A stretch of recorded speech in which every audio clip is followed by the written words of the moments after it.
আচ্ছা, আপনার নাম কি একটু জোরে বলুন। আমার নাম পদ্মলোচন মণ্ডল। পদ্মলোচন মণ্ডল। আপনার বাড়ি কোথায়? বাড়ি রাজনগর। রাজনগর।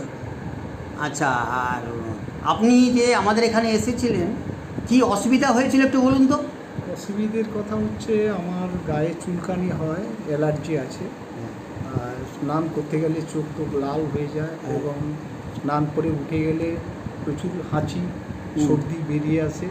কিছু সময় সর্দি কাশি হওয়ার পরে বেরিয়ে যাওয়ার পরে তারপরে একটু স্বস্তি পাই, চোখ টোক লাল হয়ে যায়। এটা আপনি কতদিন ধরে ভুগছিলেন? এটা বংশানুক্রম। বংশানুক্রমিক।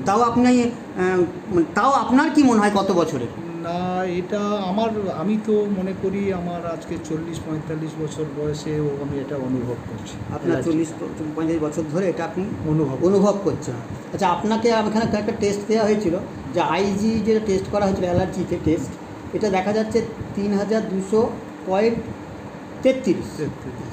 দেখ, আপনি আমাদের এখানে তো এসছেন, তার আগে কোনো জায়গায় চিকিৎসা হয়েছিলেন? তার আগে আমি কিছু চিকিৎসা হয়েছি, কিন্তু ফর্মালিটি তো নয়, আমি উপকার পাইনি বলে আমি ভুগছিলাম, তারপরে এখানে এলাম।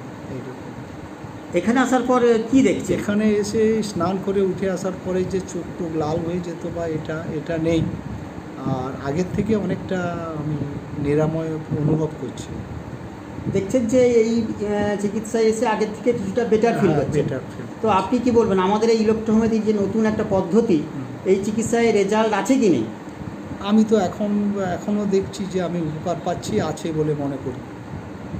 আচ্ছা, ঠিক আছে। আপনি এই সাক্ষাৎকার দেওয়ার জন্য আপনাকে অসংখ্য ধন্যবাদ। নমস্কার।